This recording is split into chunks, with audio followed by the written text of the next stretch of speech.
Students, welcome in my YouTube channel NCERT smart classes. और आज हम करेंगे क्लास 10th के साइंस का। आपको पता है एग्ज़ाम है कल, और आई होप आपकी तैयारी अच्छी चल रही होगी, बहुत अच्छी चल रही होगी और हो गई होगी। तो आज आपके चैप्टर 15 जिसका नाम है हमारा पर्यावरण, उसके रिवीजन के लिए, ठीक है, उसके रिवीजन के लिए मोस्ट इम्पॉर्टेंट क्वेश्चन मैं लाई हूँ आपके लिए। टोटल 7 क्वेश्चन है, ज़्यादा नहीं है, लेकिन वो सातों क्वेश्चन अगर आप कर लेंगे तो आपका पूरा चैप्टर कंप्लीट हो जाएगा। समझ रहे हैं? मैंने उन क्वेश्चंस को ऐसे बनाया ना कि आपका पूरा का पूरा चैप्टर कंप्लीट हो जाएगा। और उसमें से बहुत से क्वेश्चन जो है प्रीवियस ईयर पेपर में पूछे भी गए हैं, ठीक है, CBSE के द्वारा। तो आज हम उन मोस्ट इम्पॉर्टेंट क्वेश्चंस को डिस्कस करेंगे चैप्टर 15 के, जिसका नाम है हमारा पर्यावरण। तो आइए वीडियो को स्टार्ट करते हैं। स्टार्ट करने से पहले लाइक कर दीजिए, आपके जो भी फ्रेंड्स हैं उनको शेयर कर दीजिए और चैनल को सब्सक्राइब कर दीजिए, क्योंकि ये जो क्वेश्चंस है ये हिंदी मीडियम में और बहुत से, मतलब कि इंग्लिश मीडियम में तो बहुत सी वीडियोस मिल जाती है, पर हिंदी मीडियम में बहुत कम मिलती है। और इसीलिए मैं ये वीडियो लाई हूँ हिंदी मीडियम के उन स्पेशल बच्चों के लिए जिन्हें चैप्टर 15 करना है, ठीक है। वैसे तो सबको करना है, 5 नंबर का आ रहा है आपके एग्ज़ाम में, 5 नंबर का आ रहा है, तो आपके लिए करना बहुत ज़रूरी है ना। तो ये मोस्ट इम्पॉर्टेंट क्वेश्चंस है, आपको इसको ज़रूर करना है। इसमें आपका पूरा का पूरा चैप्टर कवर हो जाएगा, ठीक है। तो आइए शुरू करते हैं हम अपने क्वेश्चंस को। फर्स्ट क्वेश्चन है कि पारितंत्र क्या है, इसके प्रकार लिखिए। पारितंत्र क्या है, इसके प्रकार लिखिए। आपको पता है इसके 2 प्रकार होते हैं। और पारितंत्र क्या है? हमारे आसपास का वातावरण, है ना।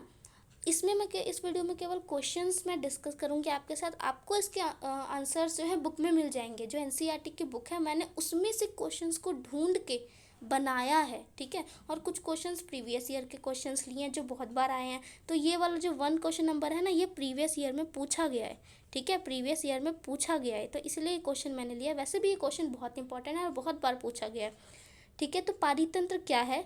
हमारे आसपास का वातावरण जिसमें जैविक और अजैविक घटक जो है मिलकर शामिल होते हैं और एक पारितंत्र का निर्माण करते हैं। आपको इस तरह से लिख देना है। उसके बाद इसके प्रकार लिखिए। आपको पता है जो पारितंत्र 2 प्रकार का होता है, प्राकृतिक और मानव निर्मित। और पारितंत्र के घटक बताइए। घटक का क्या अर्थ है? घटक का अर्थ है जैविक घटक और अजैविक घटक, यानी कि जो जीव और निर्जीव वस्तुएं हैं, जो जीव सजीव वस्तुएं हैं वो जैविक घटक में शामिल है, जो निर्जीव वस्तुएं हैं वो अजैविक घटक में शामिल है। और इसके कुछ उदाहरण देने हैं। आपका फर्स्ट क्वेश्चन कंप्लीट हो जाएगा। और इस एक क्वेश्चन में, समझ रहे हैं आप, इस एक क्वेश्चन में आपके टोटल 3 टॉपिक कंप्लीट हो रहे हैं। तो इस तरह इस बात को ध्यान में रखते हुए कि कम से कम क्वेश्चंस करें आप, है ना, आपका टाइम भी बचे और पूरा का पूरा चैप्टर भी रिवाइज हो जाए, ठीक है। ये रिवीजन के लिए बहुत ज़रूरी है। जिन भी बच्चों ने पढ़ लिया है या नहीं पढ़ा है, ये क्वेश्चन ज़रूर करिए, ठीक है। फिर उसके बाद इसमें आपके सारे पूरे चैप्टर के जितने भी टॉपिक्स हैं ना, सभी कवर हो गए हैं। और फिर उसके बाद सेकंड क्वेश्चन है, आहार श्रृंखला किसे कहते हैं? आहार के आधार पर जैविक घटकों को कितने भागों में बांटा गया है? मतलब आहार श्रृंखला किसे कहते हैं, आपको इसकी डेफिनेशन लिखनी है इस क्वेश्चन के आंसर में। और फिर उसके बाद आहार श्रृंखला के आधार पर जैविक घटकों को, मतलब कि जीव किस प्रकार का खाना खाते, किस प्रकार का आहार ग्रहण करते हैं, है ना, इसके आधार पर उनको कितने भागों में बांटा है। बहुत ही ईजी, आपको पता होगा, 3 भागों में बांटा गया है। उत्पादक, जिसमें पौधे और नीलहरित शैवाल शामिल है। उसके बाद दूसरा हमारा क्या होता है? दूसरा होता है उपभोक्ता, है ना, जिसमें छोटे जीव, बड़े जीव ये शामिल होते हैं। और तीसरा जो है हमारे होते हैं अपघटक, ठीक है। फिर उनकी एक एक डेफिनेशन लिख देनी है आपको, आपका ये वाला क्वेश्चन कंप्लीट हो जाएगा। फिर उसके बाद हमारा नेक्स्ट क्वेश्चन आता है, थर्ड क्वेश्चन। बहुत इंपॉर्टेंट क्वेश्चन है, आप समझ रहे हैं, ये जो है बड़ा ही इंपॉर्टेंट क्वेश्चन है। इसका आंसर तो छोटा है, लेकिन ये जो चीज़ है, ये जो क्वेश्चन है, ये बहुत ही ज़्यादा इंपॉर्टेंट है। समझ रहे हैं आप? ये क्वेश्चन क्या कह रहे हैं कि ऊर्जा का प्रवाह एक दिशिक क्यों होता है? बहुत से स्टूडेंट्स को ये पता तो होगा कि ऊर्जा का प्रवाह एक दिशिक होता है, लेकिन क्यों होता है ना। ऊर्जा का प्रवाह को आखिर एक दिशिक क्यों कहा गया है, इसका आंसर इसमें लिखना है। तो ये आ सकता है, तो इम्पॉर्टेंट है, ज़रूर इसको करके जाइएगा, ठीक है। ज़रूरी नहीं है कि देखिए यही क्वेश्चन आ जाए, लेकिन इससे रिलेटेड तो ज़रूर आएगा, ओके। तो ऊर्जा का प्रवाह एक दिशिक क्यों होता है? ऊर्जा का प्रवाह एक दिशिक इसलिए होता है क्योंकि वो केवल एक दिशा में पोषित, इस तरह आपने देखा होगा। आप इसमें उदाहरण देकर समझा सकते हैं कि जैसे उत्पादक है ना, जो पौधे हैं वो ऊर्जा का स्थानांतरण डायरेक्टली अगले पोषक स्तर में कर सकते हैं। ऊर्जा का स्थानांतरण क्या वापस से सूर्य की ऊर्जा में बदल सकता है? नहीं बदल सकता है। एक ही दिशा है अगले पोषक स्तर में जाने के लिए, है ना। और अगले पोषक स्तर में मान लीजिए जो जीव है, क्या वो अपनी ऊर्जा का स्थानांतरण वापस से पौधों में कर सकता है? नहीं कर सकता, केवल एक दिशा में जाएगा, अगले स्तर के पोषक स्तर के जीवों में स्थानांतरण होगा। तो इस तरह से उदाहरण देकर आप इसमें समझा सकते हैं कि ऊर्जा का स्थानांतरण अगले पोषक स्तर में होता है, इसलिए जो ऊर्जा का प्रवाह की दिशा एक दिशिक होती है। फिर उसके बाद फोर्थ क्वेश्चन आता है, आहार जाल क्या है और जैव आवर्धन से आप क्या समझते हैं? इसमें दो टॉपिक्स मैंने कवर किए हैं, ठीक है। क्वेश्चन आ सकता है कि आहार जाल क्या है या फिर जैव आवर्धन से आप क्या समझते हैं। तो आहार जाल क्या है, इसमें आप लिख सकते हैं कि आहार श्रृंखलाएं क्या है, आपस में एक प्राकृतिक रूप से जुड़ी होती है और जुड़कर एक जाल का रूप धारण कर लेती है, और इस जाल को क्या कहते हैं? आहार जाल कहते हैं। मैं इस वीडियो में आपसे क्वेश्चंस को डिस्कस भी कर रही हूँ, देख रहे हैं ना आप सभी, क्वेश्चंस को डिस्कस भी कर रही हूँ, आपको केवल मेरी बातों को समझकर इसको लिखना आना चाहिए, है ना। उसके बाद नेक्स्ट है जैव आवर्धन से आप क्या समझते हैं। आपको पता होगा कि आहार श्रृंखला में जो हानिकारक रसायन होते हैं वो एक पोषक स्तर से दूसरे पोषक स्तर में क्या होते हैं? स्थानांतरित होते हैं।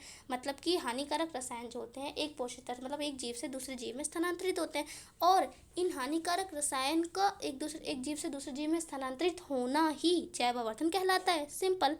फिर उसके बाद फिफ्थ क्वेश्चन है, ओजोन परत का कार्य लिखिए। अब हमारा टॉपिक आ गया ओजोन परत का कार्य लिखिए और इसकी निर्माण प्रक्रिया बताइए, ठीक है। ओजोन परत का कार्य क्या है आपको ये बताना है। क्या करता है ये? हमारे सूर्य से आने वाली हानिकारक पराबैंगनी किरणों से क्या करता है? हमारी रक्षा करता है, तो आपको वो लिखना है।